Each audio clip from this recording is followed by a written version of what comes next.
We gonna go live today. Lots I want to talk to you guys about. Hopefully this worked this time. Go ahead and pile on in here, man. And as you guys come on in, let me know where you from. I want to know who's in the building going today. Want to know where you guys from, where you representing from. Let you guys get on up in here. Make sure you like, make sure you subscribe, make sure we get this to at least 1,000 likes. Was that Rakisha? Okay, I see y'all piling on in here. Toronto, Pittsburgh, New York, Texas, New Zealand, New York, Richmond, Virginia. What's up, everybody, man? Come on in here, man. Lots I want to talk to you guys about today. Drop some gems on you. Got to take a temperature check, make sure the family is on the right track. Let me know where you from. Come on in here, Atlanta. I see you. Charlotte, North Carolina. I see you. Boston, Detroit. Detroit, what's up? I see Michigan in the building. I'm always happy when I see the hometown and the home team. Grand Rapids, I seen that. Nebraska, Chi-Town. That's my favorite place to be. LA, Philly. Yeah, get on up in here, man, and make sure we get the likes up, guys. Please, if nothing else, get this to 1,000 likes.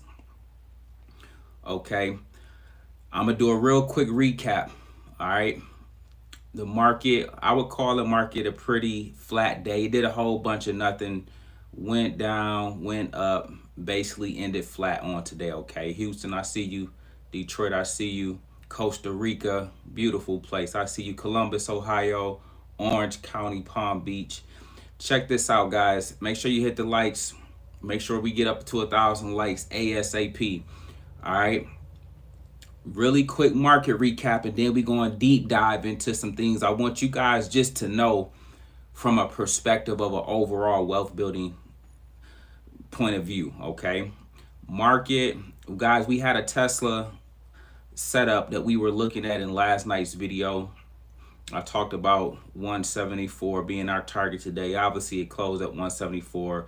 But oftentimes, man, you might notice that they take a lot of the moves in pre-market or in after hours when we can't do anything. And this was one of those examples. And so one of the ways to play that, for example, it opened and gapped down to around 170. Okay. And it kind of went from 170 to 174. Shout out to all the text messages I got from those of you who rode it to the upside when it got to that lower level of support and took it to 174. I want to love on you guys because I'm big on being flexible and nimble, and that's what you guys show me. Make sure you guys get the likes up, okay? Kevin, I see you, family. Make sure you guys get the likes up. This game will teach you to be flexible and nimble, okay, guys? And you have to be. In order to be successful, you have to be both flexible and nimble. And that's going to lead me to the deeper discussion we're going to have on today, because I want to pour into you guys about making sure once you had your first $1,000 saved, things you should be doing, things you should be kind of thinking about on your journey. Okay, so number one, guys, if you rock with me on our 100K challenge each and every year, I'm going to teach you guys to get your first 25K, your first 50K, 75K, and 100K as our ultimate goal. I think those are realistic targets and milestones we can reach collectively within a 12-month period. The better you get, you will see that it's easy to master that in a shorter period of time. But you want to first have your ducks in a row. You want to have your business buttoned up. And what do I mean by that, coach?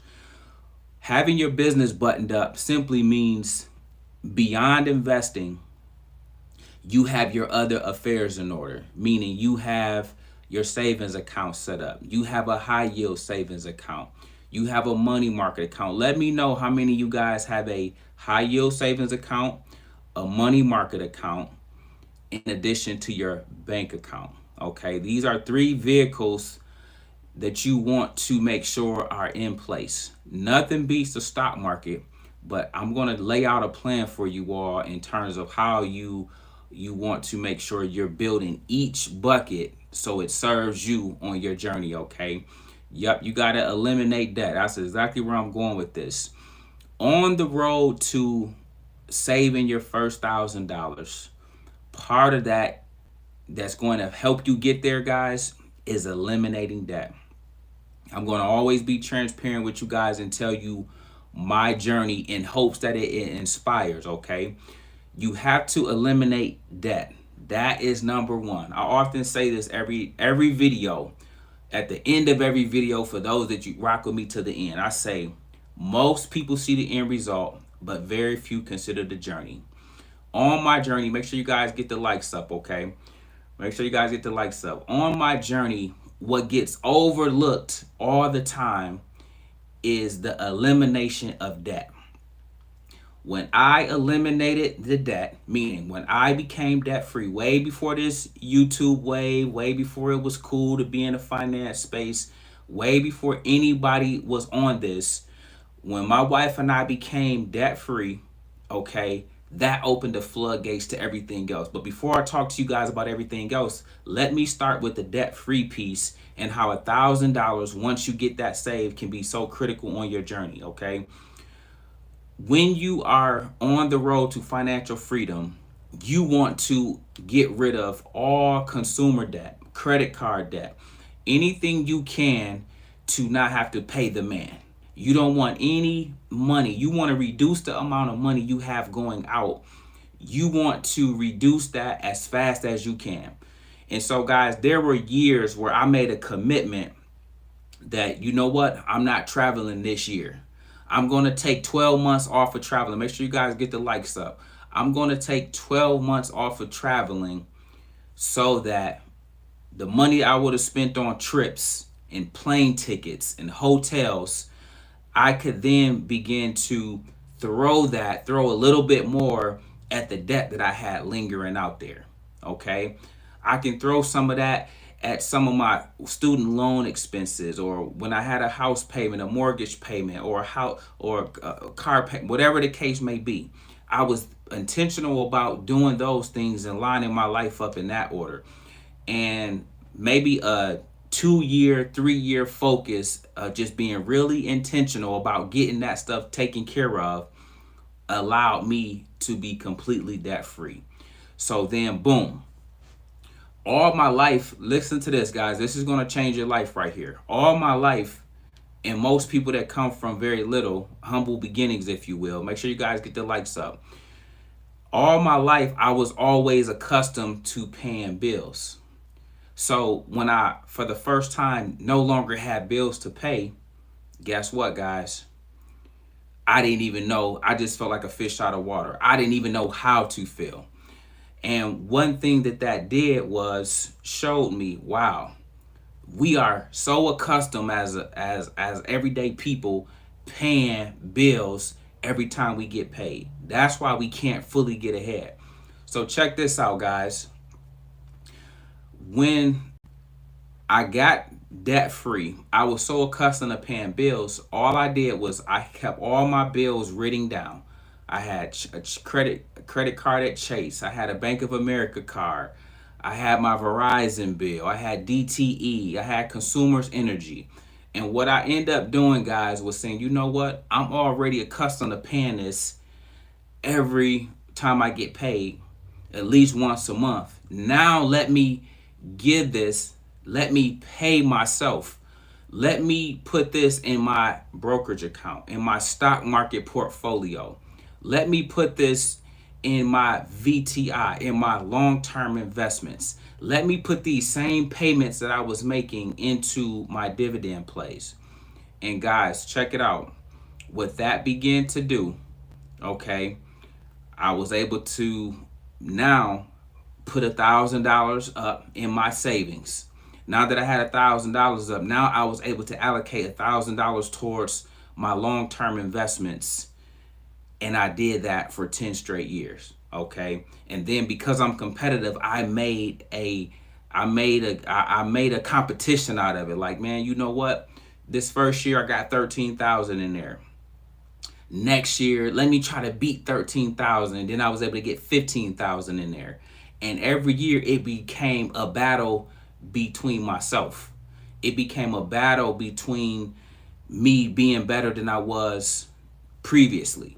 So what I want to talk about today, guys, is eliminating debt. That's number one when you get your $1,000 saved. But then you got to commit to how long are you going to put $1,000 into what you're doing. Because if it's just a small little short-term time frame, then guys, we are not going to really see the benefits of it. So what you want to make sure you do, you want to have a long-term time horizon. Long-term, when I talk about long-term, I'm talking 1 to 3 years minimum, but 10 years would be ideal. Okay, get the likes up, guys. Make sure we get to 1,000 likes as quick as possible. You want to commit to at least 1 to 3 years of putting $1,000 away every month, $1,000 away every month, $1,000 away every month. When you can do that, I love that. Free Lee said he created a challenge for himself. Absolutely. That's the same thing I did, guys. And you put $1,000 away, whether it's every month if that's feasible, every 3 months if that's feasible for you. But you want to get in the habit of allocating that amount once you get your $1,000 saved so that you know I can go about my day and build this out myself, not relying on anybody else. If you get a raise at work, if you do anything that garners you more income. Now, I'm going to talk about side hustles in just a second, okay? One thing that you want to do is be able to use that money to supercharge your investments, supercharge what you're doing. Somebody brought up Bitcoin and Ethereum. I do think crypto, if you have $1,000, nothing moves faster than crypto, especially if you guys use the technicals that we teach on the channel. If you use those technical lessons I teach you guys to learn how to buy crypto, Bitcoin and Ethereum particularly, you can really turn and supercharge $1,000 in a much more rapid pace. Okay, that is one way. Your money market account. If the market isn't doing anything, guys, check this out. The market right now happens to be at all-time highs. Yes, I have about 30% of my money in the market because it's at all-time highs. But I have 70%, listen to this, I have 70% of my wealth on the sidelines or in money market accounts. I got it in CDs getting 5%, money market accounts getting 4.6%, and I got the rest of my money in treasury yields and bonds, okay? Reason being, because at all-time highs, I got some money in it. Okay, but the better deal is when the market comes down around 30 or 40% from this level right here. All right, and when it comes down, those are going to be the better buying opportunities to deploy much more of that cash. Okay, so think about that when you're thinking about that $1,000 and when you're thinking about the things you can do in terms of once you get your first $1,000 saved up. Also, one thing I want you to know, guys, I have 11 accounts. I have 11 accounts and all of them have a purpose. But guess what? Every single account is a money market account. I don't have a regular bank that's just earning nothing. Every single account. So I got 11 accounts and they're all money market accounts. And then the rest are CDs. My money and your money too should always be working on your behalf. Okay, so if you need to go, that definitely family, if you need to go to the bank and tell them, I want to make sure my money is working for me. When I'm asleep, my money should be working on my behalf. My army of dollar bills should always be working on my behalf. So listen to this, guys. I have 11 accounts. All of them are getting at least 4% to 5% on my money, okay? That's in addition to the stock market. That's in addition to my options, okay? And I want you guys to be thinking along these lines. Your money should always be working for you. Your army of dollar bills should always be working on your behalf, okay? When you go about setting up all your accounts and making sure they're not just taking your money and lending it out, but no, while your money is sitting there, you're getting some type of return of 3.6%, 4%, and shop around if you have to. if you find yourself saying, man, I got my money in this bank. I've been with Wells Fargo. I've been with Bank of America. I've been with PNC Bank, whatever you guys might be with. I've been with Truist. If you've been with them and they are not willing to give you 4% of your money, be willing to take your money and go to someone that will. Everything is a business and you have to prioritize yourself. Make sure you guys get the likes up, okay? Get this to 1,000 likes if you're in here watching this. When you guys do that, what that does is it shows the bank, oh, he or she is serious about building wealth. They're not going to just be in here letting us play them, but they're not getting anything from us. When you do that, guys, you are now taking control. You are now ensuring that your money is working on your behalf. So I want you guys to really prioritize getting that first $1,000 saved. If you have that done, let me know down in the comments below. But then after that, you need to say, how long am I going to stay committed to being a long-term investor? And ideally, guys, you want that number to be around 7 to 10 years for you to really see the fruits of your commitment to building wealth, okay? You're not going to just leave the corporate plantation by happenstance. It takes having a plan. It takes being intentional. It takes all of those types of things for you to be doing on a consistent basis for you to reach that kind of goal, all right? So think about that for me, guys, as you go along this journey, okay? Also, you need to be thinking about what is the best vehicles to put my money in. I love growth stocks, okay? So for example, you have what you guys may be familiar with as the QQQ, but in my portfolio, it's called the VUG or VIG, okay? And so when you're doing that, Keenan, what's up, family? I'm about to hit you up, matter of fact. Everybody show some love to Keenan if you catch him in the comments. I got to call him. I got to call and check on him. That's my guy. But check this out, guys. Make sure your money is in growth vehicles, okay? You guys might be familiar with the QQQ. I invest in Vanguard, okay? And so for me, that's the VUG or VIG. These vehicles happen to grow $1,000 a lot quicker than Coca-Cola or Pepsi or Pfizer or Moderna. So you want to be intentional about investing in growth, but investing strategically in growth, especially when they are in buy zones. You don't just randomly buy at any kind of time. You don't just randomly buy because you watch this live today. You strategically buy. Write this down, guys. You always buy 10% down from the high. So 10% down from a recent high is always considered one buy zone. 20% down from the recent high means the stock is in a correction. That is also the second time you consider buying. And then if your stock drops drastically due to some other factors, you can look at it if it's still something you want to get in. So you don't just buy for the sake of buying unless you are dollar cost averaging, okay? And when you dollar cost averaging, you even need to be strategic about that. And that consists of doing small amounts. So listen to this, guys, just so you guys can know from a wealth perspective.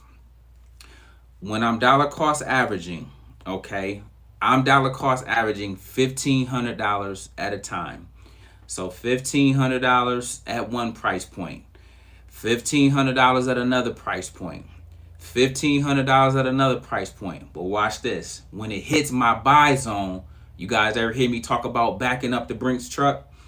I back up the Brinks truck only when it's at my buy zone, and then boom, it might be a $10,000 buy, a $25,000 buy, or a $50,000 buy. But I was dollar cost averaging all the way until it got to my buy zone. So everything is about strategy and having a plan, okay?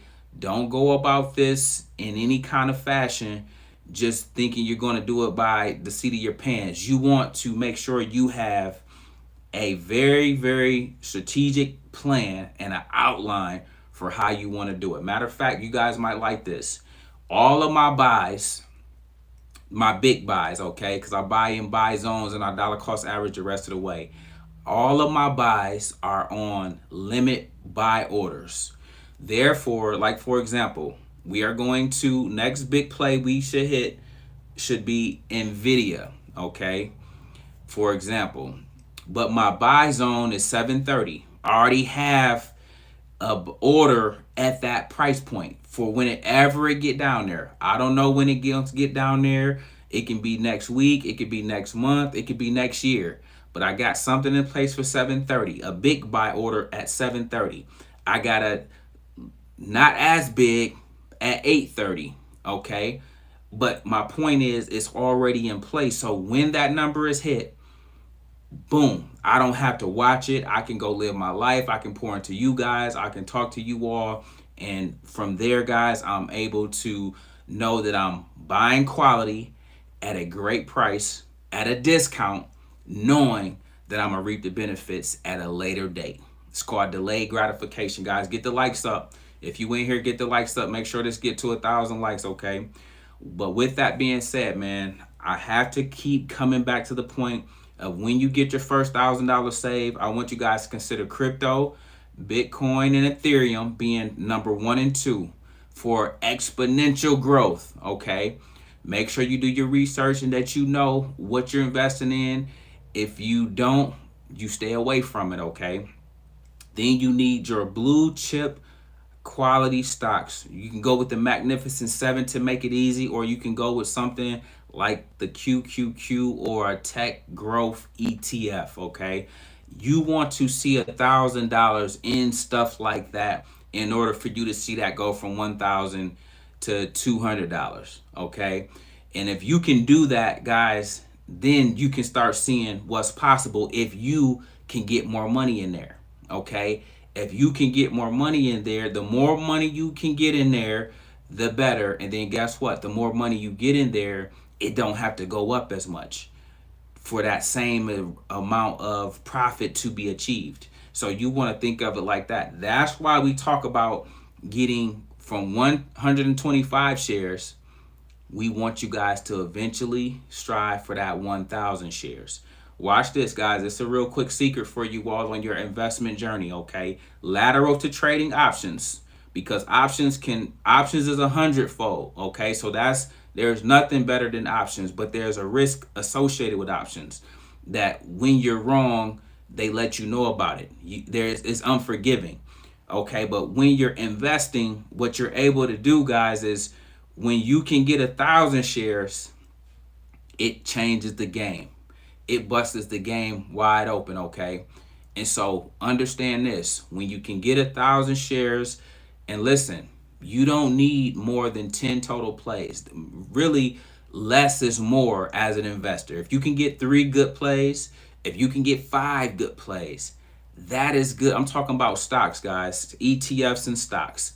You don't need no more than 10, okay? But 3 to 5 between a mix of ETFs and good quality stocks is all you need. Why? Listen to this and write this down. The less amount of stocks you have, write this down. Less is more. Say this, less is more. Less is more. The less amount of stocks you have, now you're not spreading your money thin. Now it makes it easier for you to get your first 100 shares of something because you're not competing with 9 other stocks. Now you're just getting it into 3 stocks. And if you competitive like me, what I like to do, I like to say this quarter. So listen to this. January, February, March, I might buy Tesla. And I might commit to that 3 months. Anytime Tesla has a down day, I'm buying Tesla. I'm building it out. I'm building it out. I'm building it out. I'm building it out. But then after January, February, March, April, May, June, I'm saying I'm going to buy Apple in those 3 months. I'm building it out. I'm building them out. Anytime they have a red day. What do we say around here? When there's blood in the streets, it's time to eat. When there's blood in the streets, it's time to eat. So we look forward to red days because we can buy on those time periods. Absolutely. You see profit, take profit. So then those 3 months, I'm buying Apple. Now, my Apple position is built out over the course of 3 months. My Tesla position is built out over the course of 3 months. You see the level of focus that was able to take place because I only had those two stocks to allocate money towards. I didn't try to put some money in 50 other stocks that was taking away dollars that I could have put into Tesla or Nvidia or my Apple or those kind of plays, okay? And so, with that being said, I want to make sure you are being intentional about building it out, okay?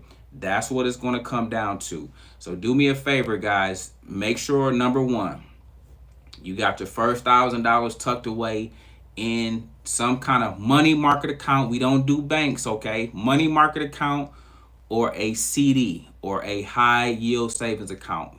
Those are the three I want you guys to make sure. Go reassess where you got your money at and make sure whatever money you got is in one of those three, if not all three. Okay. Look for 5% or at least 4.3% on your money. Okay. I want you guys to do that. We got to make sure we get our affairs in order. We got to make sure we are having our business buttoned up. Okay. If you can do that, yep, 4.6 with SoFi, you can get like 4.6 with Ally. You have ways to make sure your money is allocated properly, okay? That's in addition to, once you get those checked off, you got to check that off, check that off, check that off, okay? Once you get those three set up, then you look for your opportunities within the stock market, okay? And then you think about Nvidia, you think about the quality companies, the quality stocks that has been crushing it over the past 12 months. You can start there. Or you can go with the Magnificent Seven or the Fab Four, Fab Five, whatever you want to call it, okay? But guys, it's time. It is time. Make sure you guys get the likes up. It is time that we make sure we are properly positioning ourselves to lead a corporate plantation. How many of you guys want to expedite the process of getting off the corporate plantation? Let me know that. And then how many of you are implementing a plan to make sure you have a plan to get off the corporate plantation? Because guys, the person that fails to plan is already planning to fail. You want to make sure that you are intentional about those steps. And if you love what you do, that's fine, because I like for you to have something you're passionate about, okay? But you should still have the option to be able to transition when you want to, retire when you want to. Why? Because you've done the necessary things, you've done the prerequisite things on your journey to make sure you are in a position that allows you to leave on your own terms, okay? Listen, man, I wanted to pour into you guys today and make sure I just check the temperature, see how you guys are doing. Make sure that on your 100K challenge, you're taking it one day at a time, one play at a time. I wanted to make sure also, guys, that you are remaining, I said at the beginning, remain flexible and nimble about the stock market. It go up and it go down, okay? It goes up and it goes down. And so who made Jeff L made 700 off of Exxon? Let's go. Let's go. I love to see that. Okay. It goes up and it goes down. Write this down, guys. This is a stock picker's market. You guys see how our Intel play is down at $30. Okay. $29 it might be. So that play is going down while you have another play going up, okay? And so what I like for you guys to understand is there's always opportunity in the market, whether you like to make money up or whether you like to make money to the downside, okay? And so I want you to know it's okay to make money in either direction, all right? And so when you understand that, you don't have to feel stuck when things are having those eventual downtrends. And check this out, guys. Really quick note, then I'll get you guys, let's get up out of here. When you are in a stock and it goes down, so if you have, I buy shares of everything I own and I have costs of everything. Listen to this, guys. You might like this. I have shares. So if I have, listen to this, if I have Nvidia, if I got 100 shares of NVIDIA, I also have at least 50 contracts of options, call options. Check this out. When my stock go down, you can quickly identify, oh, my stock is in a downtrend because my options are losing too. But you don't lose on your stock, okay? But you can also always enter a put in those situations to make sure you making some money when you see your stock going down in price. You don't have to, my point is, you don't have to sit idle and watch plays go down. I sometimes hear you guys, this play is down 10%, this play is down 5%. Okay, you could go down 5% with it. Okay, who said that? Hedging, absolutely. Rich Gang, I think that was. You can hedge, guys. I want you guys to embrace hedging. Listen to this. How many of you guys have insurance? Car insurance, life insurance, house insurance, okay? Think about it like this. You pay insurance every month, but you don't use it until something happens. I want you to look at the market and hedging as the same thing. You can hedge against your plays. I buy shares because I'm thinking everything is going up. Like Tesla, I'm thinking everything is going up. But then say Elon Musk, Wall Street doesn't like him talking about the FSD and the self-driving and the autonomy. They don't want to hear that. So they're going to push Tesla down. But Tesla is one of my long-term plays. So I'm clearly seeing with my average cost versus the current price, I see when it's up and down. So the days they push it down, I'm looking like, ooh, let me take a quick advantage of that and hedge, great call out, and go down with the play, okay? And then when that happens, I am able to make money in both directions, or on a down day, even though the share price may be down, the hedge is making me money. So again, use that insurance analogy, guys, as another way to call a hedge against stocks you hold, okay? Listen, man, I won't hold you guys up, man. I just wanted to pour into you all today.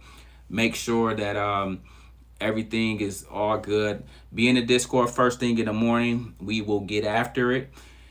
Make sure you guys are looking for opportunities. Start with the 1-day chart. Start with the 1-hour chart. Work your way down to the 30-minute chart and the 15-minute chart and look for opportunities, okay? When you can do that, you guys are able to find your edge. You're able to find upcoming opportunities before they happen, like we did last night with Tesla.